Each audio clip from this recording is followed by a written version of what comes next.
step in and really support that person. But if we're not creating cultures where someone can come and express that they're really struggling, and then as a team we know how to support that person.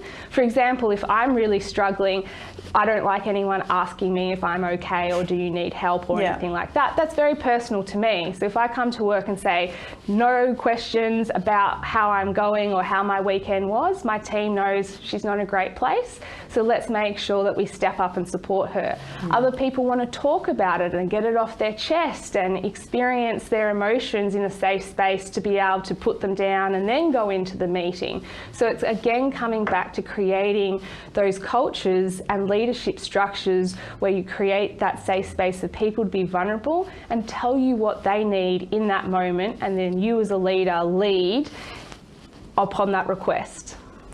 Amazing. We started this show by calling it a $1 billion workplace issue. It really is. Is your research telling you that when we get this right, if we actually start creating environments that everyone does feel safe, you're saying it'll affect the economy by billions of dollars? Yes, so in Australia it's over $50 billion a year we lose from absentees, disengaged employees and people with poor psychological well-being. In the US it's over $450 billion, all of the research is showing. So if we actually create organisational cultures where people feel that that's their safe harbour to come and show up as their authentic self, to be able to put their best efforts into work, to actually grow and flourish as human beings, and that's all kinds of human beings, that we can come together with a deep appreciation and gratitude for what we bring to the table, then all of a sudden we're going to find so much more profit inside our organisations without going and getting another client, by just improving that psychological well-being.